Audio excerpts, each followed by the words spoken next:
আপনি জানেন কি বাকরখানির ইতিহাস একটি স্যাড বা দুঃখের ইতিহাস, যেখানে রয়েছে প্রেম, ভালোবাসা এবং রাজনৈতিক কাহিনী। চলুন জেনে আসি আজকে বাকরখানির ইতিহাস। বাংলায় বিশেষ করে ঢাকার একটি ঐতিহ্যবাহী খাবার যেটা হচ্ছে বাকরখানি, যেটার উৎপত্তি হয়েছিল আসলে মুঘল সময়ে এবং এটার ইতিহাস খুবই জনপ্রিয় এবং খুবই ইন্টারেস্টিং একটা বিষয়। 1700 খ্রিস্টাব্দের দিকে চট্টগ্রামে এক জেনারেল যার নাম ছিল আগা বাকের খান, সে ছিল খুবই ক্ষমতাশালী এবং খুব পাওয়ারফুল, কিন্তু তার হৃদয় বা তার হার্ট ছিল একজনের কাছেই। সে ছিল ডান্সার নাচনেওয়ালি খানি বেগমের কাছে। বাকের খান খানি বেগমের প্রেমে হাবুডুবু খাচ্ছিল, কিন্তু তাদের প্রেমের মাঝখানে বাধা দিয়ে বসে জয়নুল খান।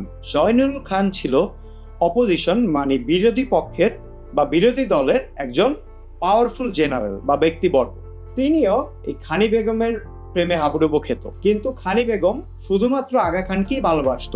তো খানি বেগমকে পাওয়ার জন্য জয়নুল একটি দুর্দান্ত ষড়যন্ত্র চালায়, যেখানে তাকে জেলবন্দি বা কারাবন্দি করা হয়। আগা খান কারাবন্দি হওয়ার পরে তাকে একটি বাঘের খাঁচায় ফেলে দেওয়া হয়, যেখান থেকে তার মুক্তির একটাই উপায় থাকে যে বাঘের সাথে লড়াই করে তাকে জিততে হবে। এবং রক্তক্ষয়ী যুদ্ধের পর বাকের খান ঠিকই জয়লাভ করে, কিন্তু এরই মধ্যে জয়নুল খানি বেগমকে কিডন্যাপ করে এবং তাকে নিজের করে পেতে চায়, কিন্তু খানি বেগম এতে রাজি না হওয়াতে জয়নুল খানি বেগমকে হত্যা করে। অপরদিকে বাকের খান যখন ছাড়া পেয়ে এসে শুনতে পায় তার প্রিয় খানি বেগমকে হত্যা করা হয়েছে, তখন সে তার ভালোবাসা থেকে তাদের প্রেমকে টিকিয়ে রাখার জন্য একটি ফ্ল্যাট ব্রেড বা একটি ব্রেডের প্রচলন করেন, যেটি তখন নাম হয় বাকের খানি, যেটা ধীরে ধীরে লোককথায় মুখে মুখে চলে এসেছে এবং নাম হয়েছে এখন বাকের খানি। পুরান ঢাকায় বা ঢাকার অনেকের কাছে সকালের নাস্তায় বা বিকালের নাস্তায় বা চায়ের সাথে এই বাকরখানি না হলে চলেই না। এবং বাকরখানি খেতে যেমন সুস্বাদু এমন মচমচা